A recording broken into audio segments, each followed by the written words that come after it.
So we're coming up on the 1 year anniversary of this channel. So I kind of wanted to take the opportunity to really just stop and look back at all the movies I managed to watch for my journey through film history. So for today, we're going to take a look back at some of the short films I watched, and we're also going to do a tier list of all the feature films that I managed to watch. I'm not going to do a tier list of all the movies because that would take, forever, and we'd still be sitting here in like a month. So let's not do that. So with that in mind, let's just kind of get into it and break down some of the movies that I've watched, starting from the very first year in film all the way to the 1918s, which is where I'm still continuing my journey to this day. Okay, so at first I actually went through and listed all the short films I watched, but that just got so cumbersome and it took so long. I'm not actually going to do that. What I'm going to do instead is just kind of post a list of all the short films I managed to reach for my journey on the screen here. And you can either pause the screen and read through them if you'd like, but I'd like to get to kind of the meat of the video, which is really listing off and talking about the feature films I managed to watch. So if you'd like to take a look at the short film list, here it is again. Pause it, but we're going to move on and keep this rolling so we can get to the tier list. So on with the show. So we're just going to go down these kind of alphabetically here. Starting with Cabiria. I really, really like this movie. A lot of the stuff it did was attributed to Birth of a Nation. I have a full review on this in the 1914 in Films video, so you're welcome to go check that out.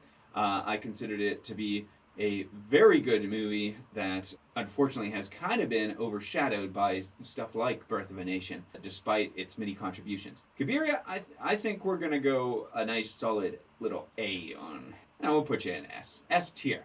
There you go. Next we got Charlie Chaplin's Keystone Collection. This was when he was with Keystone Studios, and he basically was starting to develop out his tramp character. He did a few films where he wasn't playing the tramp, but he quickly developed it out pretty much instantaneously, but he didn't have a lot of control over the character and kind of what scripts he was in. So even though he had kind of the look down, the character at this time was a little bit more mean-spirited and kind of just an angry drunk, and Chaplin really hadn't kind of fleshed the character out at all yet, since he didn't have the kind of control he wanted until kind of late into Keystone, and by the time he got the control he wanted, Keystone wasn't willing to pay him the rates he now was seeking, so he ended up leaving.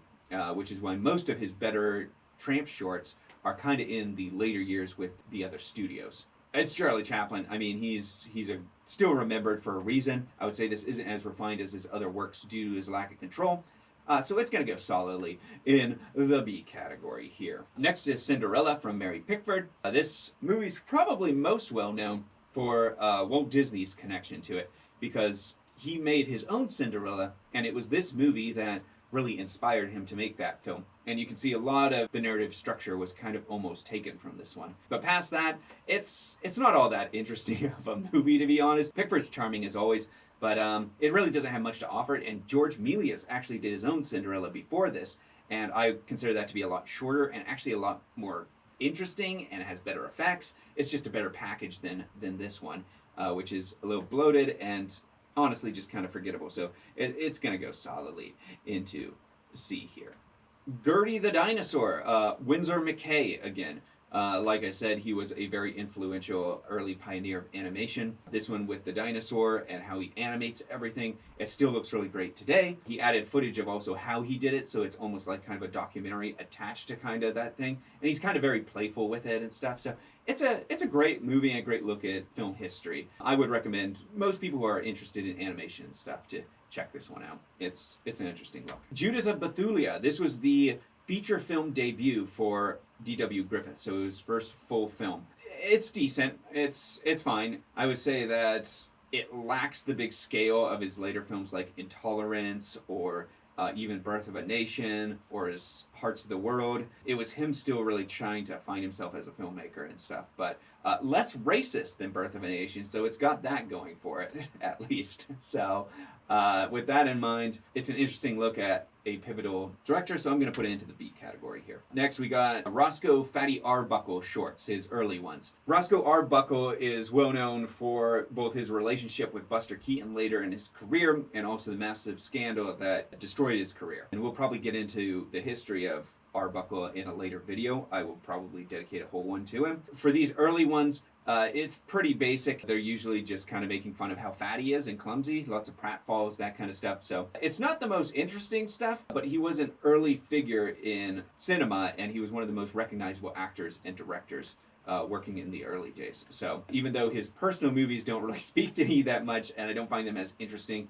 as people like Chaplin or Fairbanks or even Buster Keaton once he gets involved with his material, it's pivotal, but it doesn't really do much for me, so it's going in the C.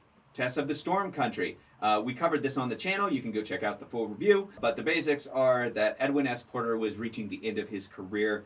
He didn't seem to have a lot of passion for storytelling anymore. A lot of people said he was more interested always in the more technical aspect of movie making and less with actors and stories. He did a lot of early movies that helped push Mary Pickford to big stardom. Mary Pickford really hated working with him, and she was well known for really hating this movie in particular. Compared to the stuff that was starting to come out in 1914, Edwin S. Porter was still stuck with very stage-like camera settings and moves, and everything was very static. And it's just kind of it's not a great movie in general. So I would say there's a good reason why Pickford was not a fan of it. And personally, I was not a huge fan either. So we're gonna put it here into the D, our first load D here. Magic Cloak of Oz. Again, we covered all of these Wizard of Oz films in other videos. Magic Cloak of Oz was part of a Wizard of Oz trilogy, actually done by Frank Baum, who is the author of Wizard of Oz, where he was trying to create his own kind of like children's media empire in the vein of like Disney, who would do it in the future. His problem was that his movies were very cheap and they weren't very good. The Magic Cloak of Oz is definitely the best of the series because it's just a simple fairy tale,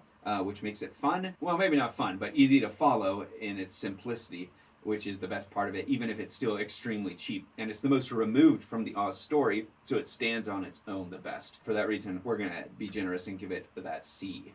Patchwork Girl of Oz. This movie is unintentionally horrifying. The Patchwork Girl looks like a serial killer who would murder you in your sleep. The entire narrative's kind of messy, and it doesn't have a lot of elements that you'd recognize from Oz. It just kind of sprinkles them in.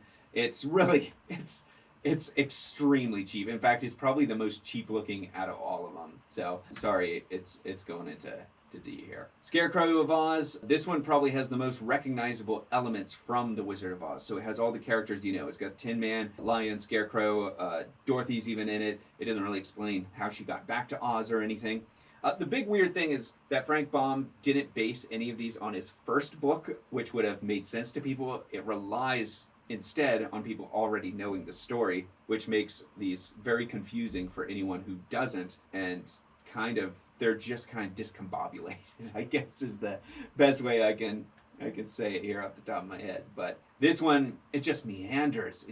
There's a whole like third of the movie where they're stuck on this slow moving barge where I'm just like, something happened, anything happened. So it's also going into the D. The Squaw Man. This is another one we covered. Squaw Man was known as the first film from Cecil B. DeMille, so it's big for that reason. A very pivotal filmmaker. It's also well known as being one of the first feature films shot in Hollywood. It's not that great of a movie. It's pretty simple. It's basically a city slicker who has to go fish out of water and move into the West. It's okay. It's fine. It's more the story behind it is more interesting because you had people trying to shoot Cecil B. DeMille. You had parts of the film being burned and big conspiracy theories around if it was the Patents Company basically trying to get back at Cecil B. DeMille. It's way more entertaining than the actual film. But again, we covered the entire movie, so you're welcome to go check that one out. I will give it a C just because the story behind it's pretty interesting here. The Wishing Ring. So this movie was kind of a cutesy romance about a rich dude who convinces a girl that he gave her a wishing ring and any wish she makes will come true while he uses his secret wealth to make them come true, essentially. So it's a little stalkerish, but it's fine. It's basically a cutesy romance that works okay for what it's trying to do. So I was entertained by it. I'll give it a B here. The Bargain. This was the first film from William S. Hart, so his big debut, where he was the leading man. He was before a stage actor with kind of a Shakespearean style, so he really tried to bring that authenticity to his films. The actual film is kind of the outlaw with a heart of gold story, where basically it's a dude on the run from the law, falls in love with a girl, tries to make right by his old life, and ends up kind of having to make a bargain with the man who's trying to hunt him down. It's a solid enough story. It's cool to see William S. Hart's first film. It's got familiar elements that really start to get overused, and you'll see that as we go through this, but it's still an entertaining enough movie. The spoilers. I'm going to be completely honest here. I barely remember this movie. So, I mean, maybe that's the most damning part is I just don't remember it almost at all, that I didn't find it a especially memorable movie. I don't remember hating it, so it's got that going for it, but it's, I guess that makes you a D just by way of not being a memorable movie. Tilly's Punctured Romance. Again, we covered it in another video. It's Charlie Chaplin's first feature. It's considered one of the first feature comedies. It's considered one of the first U.S. feature comedies. Again, some of these claims can be considered dubious because which movies survive and which ones are lost in time. Charlie Chaplin doesn't get to play his tramp character, even though he's on the cover. I don't know why he's on this cover when he's not playing the tramp in the movie. I guess just because that's more recognizable. This is the story of basically a con man trying to take advantage of a fat, stupid woman. So, I mean, sounds mean to describe it that way. That's really kind of, the comedy gets down to just kind of like in the mud for a lot of this slapstick stuff. And that's probably the best way to describe it because that's what it is. And it's all about really this lady who's about to inherit a lot of wealth and this con man who comes to try and basically swindle her out of it. It's kind of at times mean-spirited, and then at other times the slapstick works good when Charlie Chaplin's kind of doing his shtick, but at the same time he's not directing and he has no creative control over this film, so it kind of overstays its welcome, I would say. And that's it for my feature films of 1914. And so now we're in 1915, and the first one is A Burlesque on Carmen. And I know I said I wasn't going to rank short films, but this one's kind of like 35 minutes long. It's getting close to it. Oh, I'm cheating, but this one's a funny one because it's a parody of another movie, which was Cecil B. DeMille's Carmen, which was very popular that year. He was basically just riffing on it with his tramp character and almost seemingly trolling Cecil B. DeMille with it. So I found that fairly entertaining just on its own. A Fool There Was. This one, a lot of people have tried to claim it's the first vampire movie as well, which I do not buy at all. It's because its description in one of the title cards is calling a woman a vampire, but it's not really meaning it in the traditional sense we think of today as like a blood-sucking vampire who like doesn't go into the sun or anything. It's saying more as almost like vampiric, as in she's like draining the person or taking from them. This is a story of a man who basically leaves his family and is seduced by a woman that causes him to kind of start to spiral into just bad life decisions and general delinquency. This one was, it was fine. It was an okay one. It's nothing I would really write home about, but a lot of people usually recommend it as the first vampire film, but it's really not unless you're really stretching that definition. It's going in the sea. Alice in Wonderland. This movie is one we covered on the channel in full. We kind of covered the first 3 adaptations of Alice in Wonderland. This one has a couple, I think, scenes missing if I remember right, but its biggest problem is its special effects. That's mostly what it's highlighting in this film, is it's giving a chance for people to kind of, for the creators to dive into this world and try to bring it to life. And it kind of does a so-so job of it. Some of the stuff's pretty bad, and some of the stuff has some pretty impressive effects for the time. The big problem for me is what it chooses to focus on. It focuses on elements that aren't super recognizable, I guess, to a lot of modern audiences. It has like the father's poem or something that a lot of people cite as one of their favorite things about the movie because it's not really in other adaptations, but it can be kind of hard to follow. And then it has just like a long scene where they go to like this great turtle or something, and then all these animals are just slowly coming out of the ocean. This movie can just really, really drag at times, unfortunately, and they just didn't have the technological background to really bring it to life in the way they should have. Unfortunately, it is indeed going into the D category. Birth of a Nation. This is actually the first film that I did a full review on for this channel in my 1915 in films video, which was the first one on here. So we've come kind of full circle. Like I said in that video, this is an extremely hard movie to talk about.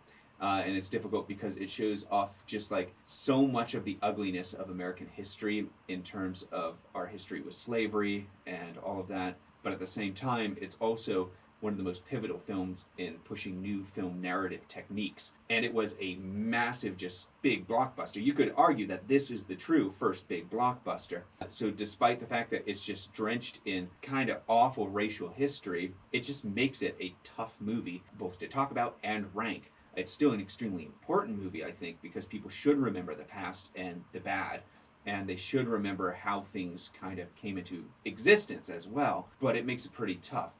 For that reason, I am going to put it in a B category, but that's probably not based off of my personal enjoyment of the movie because it is a long, tough watch. I just think it is such an important piece of both American history and film history that everybody should check out at least once, despite how it can be hard at times.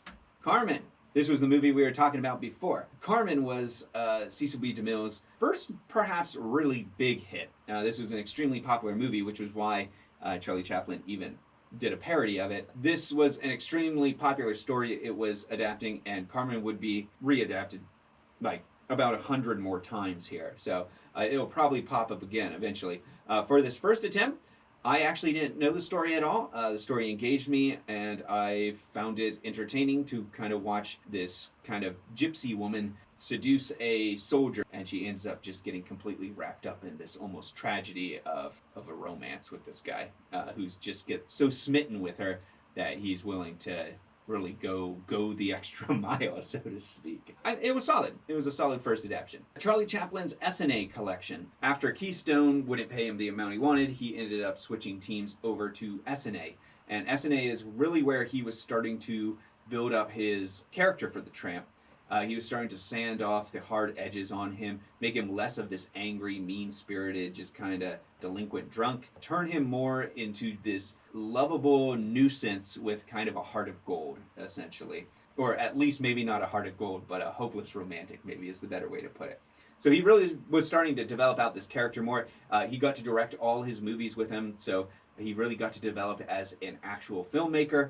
And it's a great collection of shorts. I wouldn't say it's his best shorts, but he was really starting to get his rhythm. For that reason, I'm actually going to give SNA Studios here the A. Double Trouble. Double Trouble with Douglas Fairbanks. This film was one of his earliest movies. This was really when he was still in his comedic days. He would eventually transition over to become a big action star and kind of king of the swashbucklers. Everybody's hero became his nickname. Here he was still very much in his comedic roots. Double Trouble is very much a Jekyll and Hyde story. It's about a person who starts developing a second personality. It has a lot of the tropes you'd see in a movie like that. Douglas Fairbanks is very entertaining in it, as always, and you see why he started to become a big star. So even though it's not one of his best, it's definitely a work that's worth checking out here. You get to be in the B. Good job, Doug. Philibus. So this movie, I actually really enjoyed this movie. I almost did a video on it, and I still may go back and do one. I think it's just such a weird, nice little quaint movie. It's a mix of like fantasy and mystery and stuff. It's basically about a sky pirate who like lives in a blimp and will come down to like commit these robberies and crimes, and then this detective who's trying to catch the sky pirate. With the twist being that the pirate all along was a woman. Not only is she a woman, but sexual orientation isn't well known or anything, so it's also one of the first kind of like LGBTQ movies, I guess you could say, for anyone who's interested in one of the earliest possible movies where you could find a character like that. And because of that, I would highly recommend it. Yeah, it's a movie about a lesbian sky pirate that comes down and just kind of messes with detectives. So it's extremely entertaining, and I thought it was a great little find. So I'm actually going to put this guy up here also in the A category. Hypocrites. Hypocrites is a weird one. So this is from Louis Weber, who's one of the first and most prolific female directors in early cinema.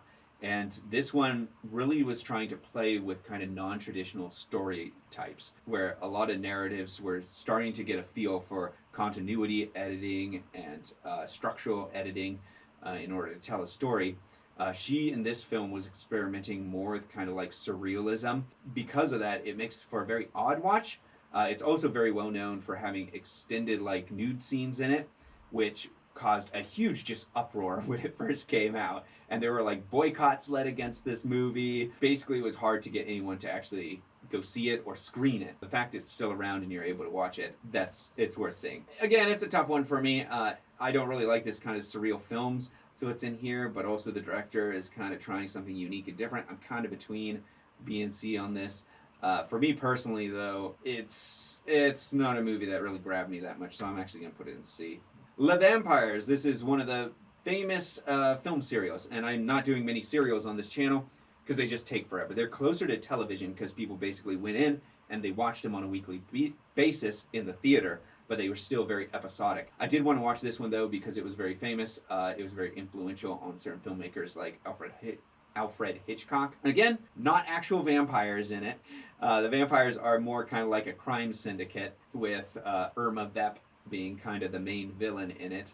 And she's a great villain. It runs a little long, like most serials and stuff. It could be a little overbloated, but it's interesting to see how certain directors took techniques from it. And because of that, I'm going to put The Vampires squarely in the B. Martyrs of the Alamo. This was a narrative film, not a documentary, narrative film about the Alamo. It plays very fast and loose with history. I mean, so do a lot of modern day movies, and it's pretty harmless with kind of how it's kind of taking liberties. In the end, it's just kind of a good action film. It's basically everyone kind of stuck in this building and trying to fight off the Mexican army. So in terms of just kind of a locked location action movie, it actually works pretty well when you look at it that way for the time period that it was made in. So this one, I did enjoy it. I was entertained by it. The action set pieces they were able to make for that time.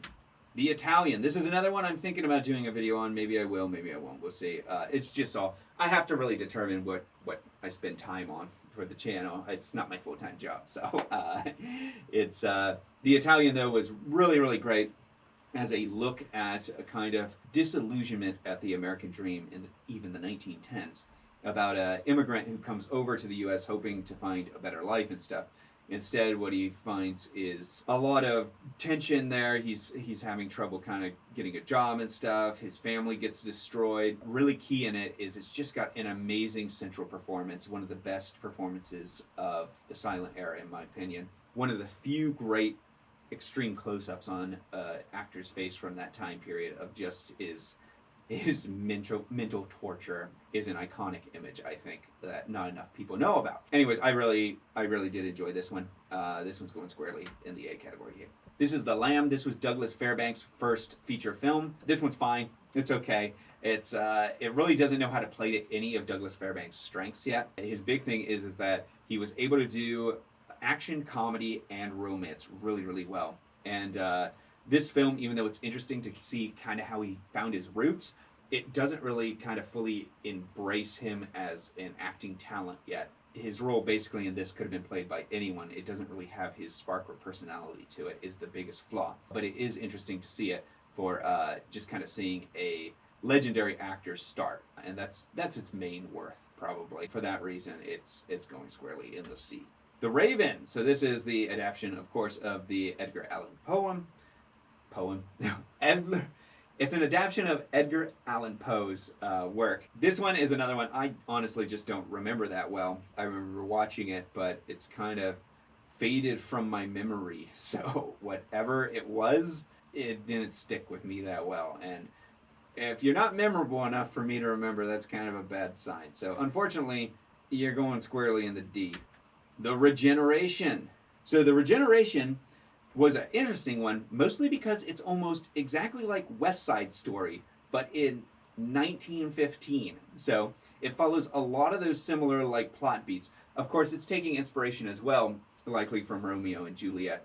So the fact that both West Side Story and this are about Romeo and Juliet kind of in a cityscape setting, modern setting for, I guess, the time it was when it was made. The Regeneration has good performances and stuff. If you like the main core central story of Romeo and Juliet, it's basically what you're getting. It doesn't do anything dramatically different with it, but it is interesting to see those parallels between some very modern, well-known movies and this movie, which had already done it about like 50, 60 years earlier. So this will go squarely in the B as well. Girl of Golden West. This was Cecil B. DeMille as well. One of his more forgettable movies, in my opinion. This is another Outlaw with the Heart of Gold story that we see again and again and again about a outlaw who comes to town, falls in love with a girl, and then has to try and get himself out of trouble with the law before he can be with the girl. You'll see this over and over. This one really doesn't do anything that major to stand out. It's fine. it's not offensive or anything, but it's not particularly a memorable one. So it's going in the sea as well. And that does it for 1915 for feature films. And we're now kind of getting into Charlie Chaplin's Mutual Collection, which was when he was with Mutual Studios. I love the Mutual Collection. I think it's some of his best work that he's done. He was really kind of in his prime at this period. He was a very confident director. He was confident with his character. He had designed him all out. And he created some of his best shorts of all time when he was working with this studio. I highly recommend checking out pretty much all the shorts they did during this time. Charlie Films Mutual Collection is going into the S tier, finally joining Cabiria up there. Civilization, this was an early anti-war film. We're starting to get into World War I stuff here. And this one really was pushing it with both the World War I anti-war message, but at the same time, it was also very religious piece where it's essentially a guy becomes convinced that he's almost like a Christ-like savior or that he's a vessel for Jesus. Very odd movie, but as a piece of like history looking at kind of how people were reacting to war during that time, it's interesting from that perspective. But as a narrative piece, it can be kind of messy, preachy, and borderline, propaganda. Yeah. East is East. I think this movie's criminally underrated. I think this was a great film. Another one I'm thinking about doing a full video on. Again, I just got to manage my time and figure out which ones I'm actually doing, how much I want to push forward in the timeline, and how much time I want to spend for each year. But East and East is an absolutely great film where essentially it's all about more the positive side of American Dream. So if you have the Italian with the more kind of negative, cynical side, this is the more positive one where essentially there's basically a young couple and the young woman ends up inheriting a huge amount of money. And so the young man thinks that, oh, am I going to be able to actually ever marry her? Because now she's kind of inherited into a different social class. So it's a little bit more taboo to marry into different social classes during that time. Instead of kind of just being down and stuff or trying to drag her down, he kind of puts his head down and tries to better himself and kind of raise his own personal capital and wealth so that he can one day marry her. All while she has to struggle with her new role in society. Very good. It's a good, cute romance with kind of just a nice American spirit to it, I guess, for those early 1910s. So I thoroughly enjoyed it, and it's going to go up here into the A category. Flirting with Fate from Douglas Fairbanks. This movie has a great concept about, it's where they're starting to figure out how to use Douglas Fairbanks really well. Him playing just this down, out of his luck guy who bad things just keep happening to until he finally says, I'm going to kill myself, but I don't actually want to kill myself, so I'm going to hire an assassin to kill me for me. It's kind of darkly comedic in a way that really works, though, because basically as soon as he does hire the assassin, he then finds out that his entire life turns around again, and he lives in constant perpetual fear that the assassin's going to turn up and kill him at any time. So it's absolutely ridiculous and bonkers, but it's pretty entertaining and in a dark comedy kind of way. So there we go. Hell's Hinges. Hell's Hinges, I did a full review on this one. Go check that one out. In that review, I called it the first masterpiece of the Western genre, and I still believe that. William S. Hart is absolutely fantastic in this. The themes are great about basically community and how communities destroy themselves from the inside. William S. Hart just being just this completely angry person who's trying to become better, but unlike a lot of the Outlaw with the Heart of Gold movies, where they do actually become better at the end, William S. Hart ends up getting dragged right back down to who he is at his core near the end in just kind of this fiery inferno of a movie. So I found this absolutely fantastic film. His Picture in the Papers, extremely goofy film from Douglas Fairbanks. Again, they're really starting to figure out how to use him here. Right now, he's still mostly his comedic roots. They really haven't brought in his more dramatic side yet, or his action-oriented side. As far as comedies go, this one's ridiculous, but it's harmless. Basically, a dude who wants to marry a girl but has to get his picture in the papers first. So, in order to do that, he decides to just become a complete nuisance to society, essentially, and do ridiculous things to try and do it. And of course, it only really kind of works out when he decides to actually be a good person and get into the paper. So it's predictable. It's goofy, but it's harmless, and it's fun to see Douglas Fairbanks in this kind of old roles. So it's going to be. Intolerance. I reviewed this during my 1916 in film video, where it was my top pick. It's what I consider to be a masterpiece of this silent era. It really is a fantastic film, both for its scale and kind of its story structuring, how it has 4 stories that kind of interweave into each other, cutting back and forth. So very revolutionary in its editing style. And then on top of that, just the sets for the ancient Babylon are just staggering. The crane shot is still amazing, knowing that none of it's CGI. It's all extras. It's absolutely just kind of mind-blowing. And on top of that, you also have it being an interesting character study of the director, because the director did it in response to the critical reception of Birth of a Nation. It's a fascinating look at how he's kind of internalizing that critique. In some ways, he's using the movie to lash out, and in a lot of ways, the movie ends up actually contradicting his own argument, which is, I believe, totally, it's crazy. It's a great movie. Everyone should see it. And the fact that Birth of a Nation completely overshadows it, I think is an absolute crime, because it's an infinitely better movie, in my opinion. Frankly, probably in almost everyone's opinion, I imagine. It's considerably less racist. Joan the Woman. Joan the Woman is one of the first adaptations of Joan of Arc as a feature film. This one does a competent job bringing that story to life. Some of its choices are kind of odd. It tries to interweave it with World War I critique and stuff too. That feels very shoehorned in. There's not a lot of it, but it's in there enough to kind of be like, this didn't need to be here. On top of that, there's weird choices like making Joan of Arc literally touched by God to the point that she has superpowers. That's kind of weird, but past that, it's still competently done, and it held my interest and was entertaining. So I'll still put it into the B category here, despite some strange choices and narrative hiccups. Judix. This was the only other film serial that I ended up doing for this series besides Le Vampires. It's by the same director. This one I actually liked more than Le Vampires, which is why I ended up doing my video on this one instead of that. Also, Le Vampires, lots of people have already commentated on that one a bunch. So this one's been debated as the first superhero movie ever made, and that's what a lot of the video, which you can go check out, was about. But I don't know if I would consider it the first superhero. I think it starts to develop out a lot of those tropes, but it's really refined by Mark of Zorro, which would come in a few years. But it is interesting to see where those tropes really came from, and it's also interesting to see the crime genre and kind of crime intrigue film really get fleshed out in this. Judix was a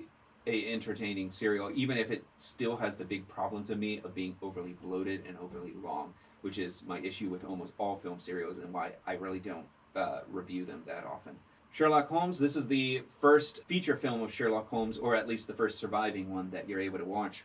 There's some other ones which have kind of been lost to time. This one was based on a play by William Gillette, and then he gets to return and continue playing the role of Sherlock Holmes in this version of the story. I would say it's mostly good for William Gillette in that role, because he plays it in a way that makes it instantly recognizable to most audiences, from the costume to kind of the mannerisms he has. Its issues are it's really, really held back by being in the silent era, and it feels bad to hold a movie against like not having the technology yet. But it was based on a stage play, and it didn't differentiate itself enough. It couldn't really tell a good mystery while it was being way too loyal to the stage play and not changing it for the medium that it was really being brought into. For that reason, most of the movie almost has no mystery, and it devolves into just like cat and mouse games between Holmes and Moriarty, which doesn't really feel as in the spirit of the source material. So this is going to go into a C category here. Snow White. Again, this is probably most well known for Walt Disney watching it as a kid or when he was younger, and deciding to use it as the basis for his first feature animated film. And you can see some similarities between this and his movie as he takes inspiration from it. But when you really look at it, it's a pretty bland adaptation. It's there's not really that much interesting. It doesn't really do much that really stands out at all or makes it memorable. It's not even that long, but it feels bloated as a result, and it really did fail to hold my interest. So, despite its interesting significance to one of the biggest producers in history, it's going into B. Battle of Somme, this was World War One, early World War One propaganda film, and one of the earliest examples of not World War, but just war in general, propaganda filmmaking.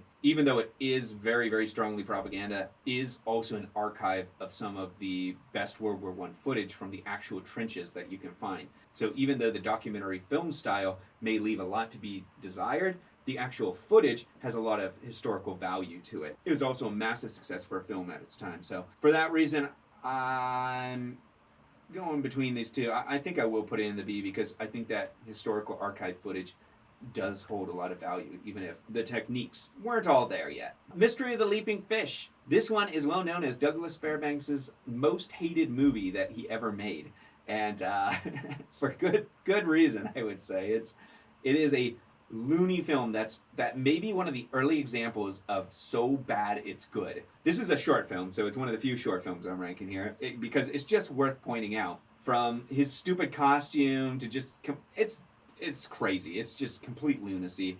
I recommend everybody watch it for how bad it is. And it may be the first movie I've recommended on how bad it is. It's going to be our first F category here. As you can see, I've less stuff in the negative. That's not because there isn't bad stuff in the silent era.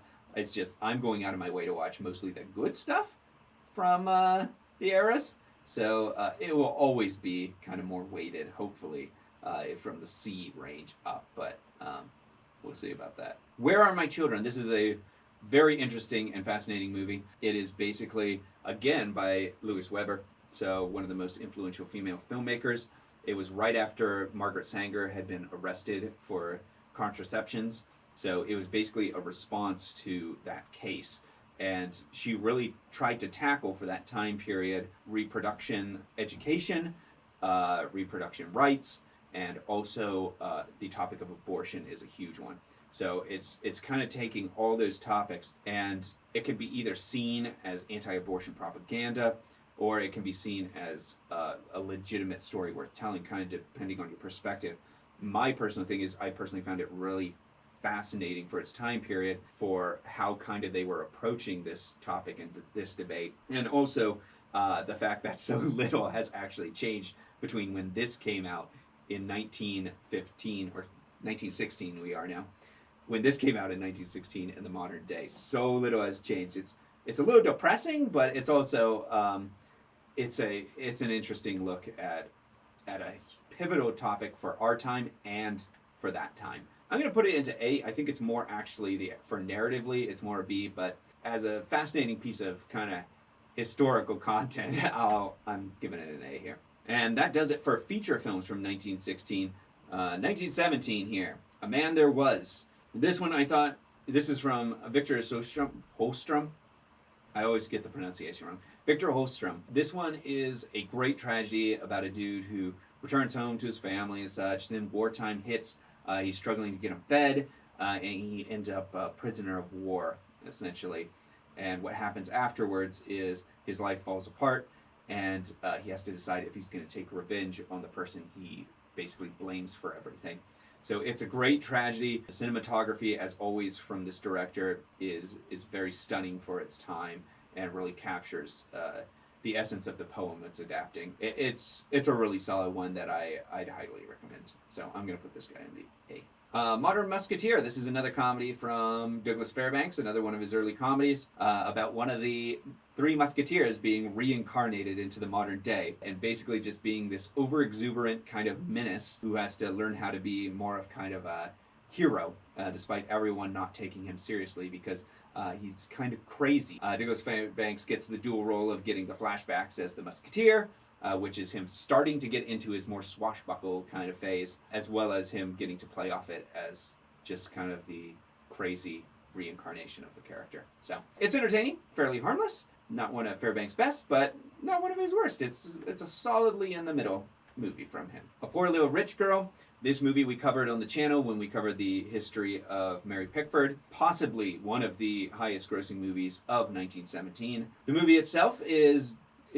shows off why Mary Pickford was so popular, which is why I chose to review it. Her character of the little girl, which she played a lot, is in it. Her wide-eyed innocence, and then it also has the director who is known for his more kind of surrealist stories where people go into like fantasy worlds, so it has that element as well.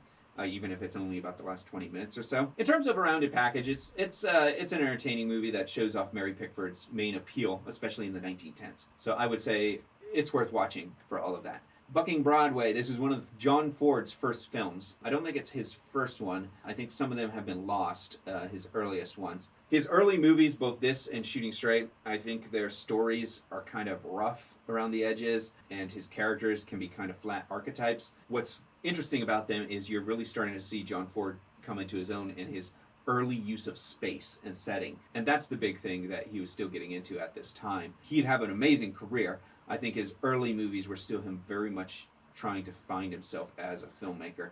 Are they terrible? No. Are they anything particularly all that compelling? Not really either. So both Bucking Broadway and his other film, which I may as well bring up now, Straight Shooting here, I would say I have the exact same complaints on both of these films and comments. So I'm just going to go ahead and rank them both together as kind of stories that are mostly worth watching to see a director starting to evolve and perfect his craft. The Dying Swan, as you can see from this poster, I think it was advertised here sometimes under Mad Love. The Dying Swan is one of the rare hidden gems I managed to uncover while I was going through my journey. This movie I thought was great. I loved the concept of a character who's mute and has to kind of express herself through dance. How after her boyfriend leaves her, she kind of falls in with a man obsessed with death in her plays, and kind of how everything plays out in that relationship. I thought it was great, and this is one of the movies where imagery basically tells you everything you need to know. The use of intertitles, you could even remove the intertitles, you'd still probably get it just fine. It's just a really well-crafted movie that I found engaging from start to finish. So with that in mind, I'm gonna give this one also an A here. Little American from Mary Pickford. Little American, I believe this was Cecil B. DeMille as well, but this was a World War I drama. I really enjoyed this one, mostly because you got to see Mary Pickford playing a more mature character, where she's not playing a little girl, and she handles it great. She shows that she really shouldn't have just been locked into that typecasting of a little girl early on, because she's perfectly capable of playing a grown 26-year-old woman, believe it or not. Movie itself, it's a star-crossed lover movie where she was in love with a German immigrant who returned home when World War I started, and now he's fighting on the side of the Germans, while she's, of course, on the side of the Allies. And the movie itself works pretty good as she's taken captive, and she kind of has to find her way out of captivity while also still having this relationship with one of the soldiers there. Overall, I enjoyed the film, and I enjoyed especially seeing a more mature performance from Pickford. The Woman That God Forgot, another Cecil B. DeMille. You can see he was starting to just churn movies out at this point. He was really, when you wonder why he became one of the most prolific directors with some of the best films and a great just resume, it may be because he was producing 50 movies a year. Not that many, but a lot of movies. That's probably why he got so many good films under his belt, and he really helped develop his craft. This film, it has some great, amazing set pieces with kind of the Aztecs and the temples, and the battle sequences are all really cool, and the drama between, Cortez showing up and the natives who are trying to fight him off. That's all interesting. It's got some trouble, too, because it really tries to both sides the issue and almost tries to show Cortez and his men really sympathetically, which is not great, considering he was a homicidal, genocidal, whatever it is, maniac that wiped out entire cultures. So that's a problem. The movie itself, it's got issues again for, trying to both sides it, but just the sheer scale is incredibly impressive, and it's worth watching for that and for the production design, which was pretty incredible for the time it was made. So I'm going to put it solidly in the B here. And then last we got Wild and Woolly. So we also did a full review of this one on the channel. Wild and Woolly is one of the first movies that really managed to capture everything that Douglas Fairbanks was good at. It has him doing action, he's got comedy, and he gets to do some romance. So he's got the perfect little trifecta of everything he's good at that made him so popular. On top of that, the film itself is just an entertaining premise about kind of this rich city slicker who's obsessed with westerns and really wants to live in that fantasy world. And he has no idea that the West isn't like that anymore. So when he goes to a small town, they all decide to troll him and make him think that it's still the Wild West out there when it's not. That's entertaining. It's a so stupid concept that you're just like, the logistics make no sense. It's mostly just dragged down by the third act, which shows Native Americans in a really negative light, predictably really racist, and a bunch of natives end up dead, and the movie really doesn't seem to care. So that's not great. So that unfortunately really drags this movie down. It was so close yet so far, but it's going to go on the B as a result. Harold Lloyd, he finally kind of invented his glasses character. He would create some truly great short films and stuff in the future. For his early ones through 1917, they weren't super inspired. They're fine. He would later have a great career, though, so don't worry, we'll revisit him later. He's not going to get to sit in the C category for long. Rebecca of Sunnybrook Farms, this was another contender for the highest grossing film of the year. This is a very classic Mary Pickford film. She's playing her little girl character. It's a rags to riches story. There's just nothing that really makes it stand out from the bunch, especially in terms of her portfolio. It's just fine. It is what it is. You could be in C. Another Mary Pickford romance. Romance of the Redwoods. This is an extremely creepy romance from Mary Pickford. It's basically a girl who's supposed to go live with her uncle, finds out that a man has replaced her uncle and is now an imposter pretending to be him, who holds her basically under like house arrest as like his servant. She ends up falling in love with him, I guess, for some reason, even though he's a complete dirtbag and does nothing that would redeem him at any point. It's incredibly just gross. No, not good. Creepy, weird and creepy. You're going down to the F. And that ends it for 1917, so in terms of feature films. And to start out, we have The Trip from Mars, or Trip to Mars. This was the first real, like, kind of space opera film. There were other sci-fi films before this. This one really kind of had almost that feel of, like, a classic Star Trek-like episode, where they go to Mars, they find another civilization, and they have to interact with it, as they have a very different culture from their own, and they have to kind of contend with it based on kind of how they live and they live. Very classic kind of sci-fi setup, and one of the first times you see it. Extremely cheesy, you know? It was kind of entertaining. I enjoyed it. So I'm going to set it here in the B. Anniversary of the Revolution. This is a documentary film from Russia about the October Revolution. It's interesting archival footage. It's very similar to the Battle of Somme. Interesting archival footage, but the makers really didn't know how to craft an interesting documentary or narrative around it. It felt very much like sometimes we were just looking at static images. There would be a title card that just says like, here's this person, and then it'd show that person. And they wouldn't really try and craft it into a story. It felt very almost like slideshow-esque in that way. Even though it has historical value for that archival footage, it's pretty rough around the edges in terms of crafting an actual documentary narrative.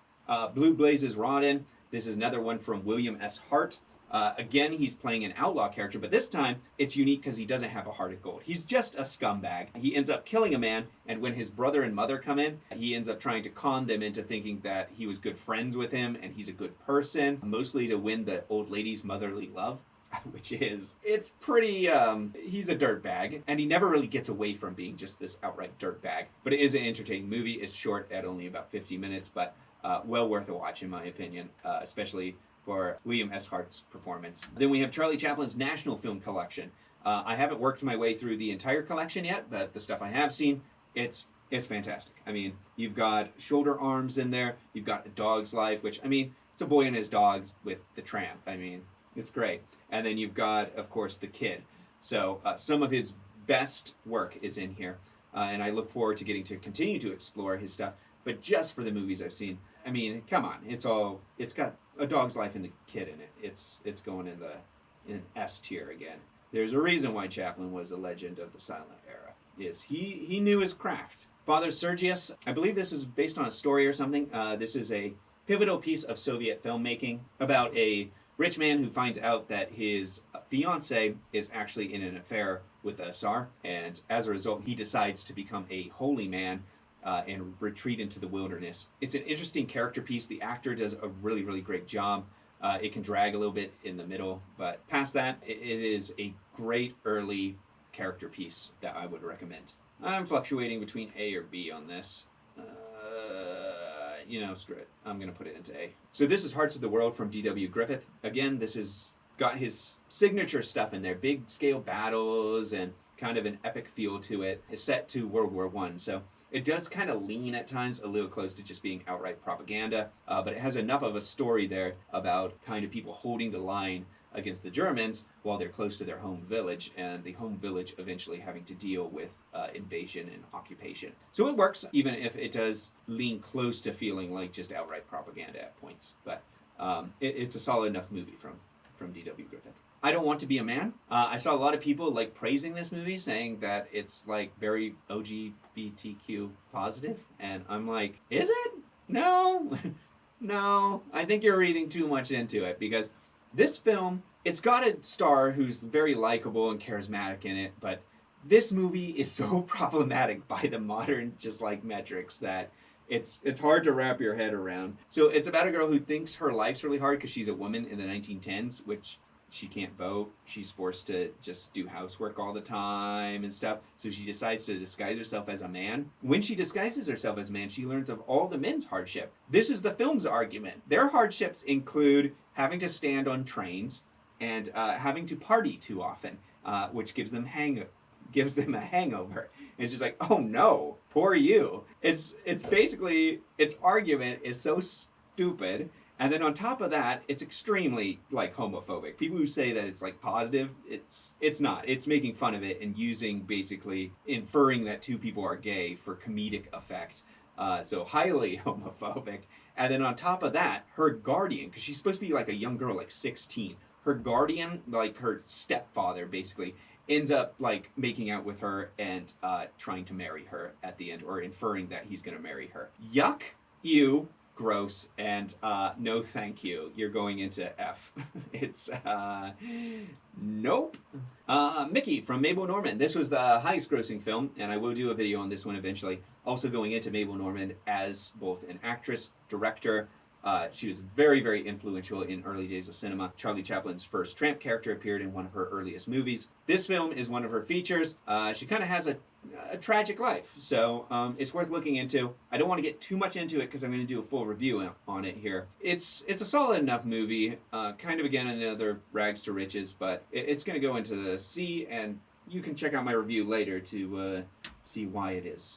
My 4 Years in Germany. This is the first film from Warner Brothers. It is definitely a piece of propaganda. It's about pretty much from the German perspective, both the start of the war and the Americans entering the war. It pretty much portrays a lot of the German authorities as complete idiots or just mustache-twirling villains. It plays very loose with historical facts, and it's basically designed as propaganda. For that reason, it's not a great movie. It's overly long and everything, but it has some value of interest in terms of being Warner Brothers' first film. It's going into Old Wives for New. This is Cecil B. DeMille. This is another movie that just kind of has an ick factor for me, mostly. It's mostly about a dude whose wife has gotten old and fat, so instead he's falling into an affair with a much younger and better looking young woman. The problem here is the movie is really wanting you to root for the guy to basically have this affair and leave his wife. It's basically just kind of a gross movie. It's not great. Its message is pretty bad, and all it's got going for it is there's a little bit of intrigue on how everyone just kind of is at each other's throats because everyone's finding out about all the scandals, so that's kind of interesting. So it held my attention. It's mostly that it's just kind of, its intentions are very misplaced, I'd say. Stella Maris, this is another one I will likely do a review on, so I don't want to get into it too much. All I will say is this was well known for being a movie where Mary Pickford gets to play two characters. One is a very common character she plays, where it's, again, the young girl, wide-eyed innocence, pretty, but it's her second character of Unity, where she plays just this down-on-her-luck person who really just can't get ahead. And they also really ugg her up for it, which is kind of cool to see them successfully do that for someone as good-looking as Mary Pickford was. It's one of Pickford's best performances, and that's why it's probably remembered so well. And it's worth watching for that performance, not really of the titular character, but more Unity is a very unique performance for her and possibly her best one. It's going in the A. This is one of the very first Tarzan films. I think it was the first Tarzan film. It's incredibly rough. It relies a lot on people already knowing the character and already knowing the story. It doesn't spend a whole lot of time filling in the gaps. It's kind of narratively discombobulated as well as being pretty racist at times. So overall, not great. It's interesting as the first piece of film with that character, but beyond that, there's not much there for me to recommend to anyone. So D. Bluebird. This was by the same director who did Poor Little Rich Girl, and it has a similar stuff in it where you have kids going to like a fantasy world. I found the kids did a really good job for the silent media. I found the world they crafted to be really interesting. The set design they did. They have some really cool effects, including stop motion stuff. They have an entire scene where household objects basically become people. And that whole sequence I thought was really great. The issue is it's mostly just too bloated and it's stretched out way too long. They could have really condensed it down. But past that, it's a fun fantasy kids adventure from the silent media. And I like seeing kind of what children's media looked like back in this time, because we saw some bad ones in like the Oz trilogy we mentioned before. And this is an example, I think, of something a little better and a more positive movie. So it's going into the B. Ghost of Slumber Mountain. Dinosaurs. Who doesn't like dinosaurs, right? Half of this movie's missing, so I could only really watch half of it. But the stuff that is there, it's some of the earliest stop motion stuff with dinosaurs, trying to make them more realistic, as in, basically live action, composited in with people. It's one of the earliest examples of kind of dinosaurs in film and being brought to life, at least for the time period, in a lifelike way. And that I thought was really interesting, at least from a special effects point of view. It was pretty revolutionary for its time. And it's pretty short, only 20 minutes since half the movie's missing. I think it's worth watching for that significance. And there's dinosaurs in it. Come on. Outlaw and His Wife. This movie is hardcore. This one, it is fantastic, though. This is an amazing movie. I will do a full review on this one for sure. Just kind of the whole relationship between the outlaw and his wife, of course, but also how they relate to their environment and the power and destructive force of nature. It's all extremely well done. It's one of the most tragic films I've seen from the silent era. Its ending really does kind of hit you like a gut punch, and it is an amazing piece of work from Victor Holstrom, and highly, highly recommend it. It's going in S. And The Eyes of Julia Deep. This is another one I possibly will do a video on. I'm not sure, but it's mostly because the history of Miles Minter, Mary Miles Minter, is pretty interesting. And then also on top of that, there's an entire scandal attached to both the actress that kind of destroyed her career. That's kind of a fascinating piece of kind of Hollywood history. So I may jump into this and dive into it, because her career was cut short, and this is one of her few surviving movies that remains. She was kind of always this Mary Pickford type, and they were definitely casting her into similar roles. And she never really got the chance to expand to become her own character or actor. She was always kind of almost tied to Mary Pickford. So it's an interesting movie, even if its actual story is it's fine. I mean, it's kind of cutesy about a woman who has to take care of a man baby who can't take care of himself, and basically ends up very slowly turning herself into his wife, just by proxy, I guess. So it's solidly B. And that's it for the feature films I have for 1918, at least where it stands. I still have some more on my list I'm going to watch before I finally do my 1918s in film. So once I finish those, you'll possibly see a video on that here coming up. I think that's it. I think we got it. I think we did it all. So I know it's been kind of a long video and stuff. It's way longer than my usual ones. But I know there are some people who are interested in my historical segment. For those of you who are, it's been amazing to be able to start from just the beginning advent of film and see how stuff develops. And I know a lot of people are here for my modern movies too, but I don't think I'd be able to critique those modern movies as well if I was not understanding kind of the art form from the very beginning. So I think that's helped a lot for me. And I've had a blast exploring it.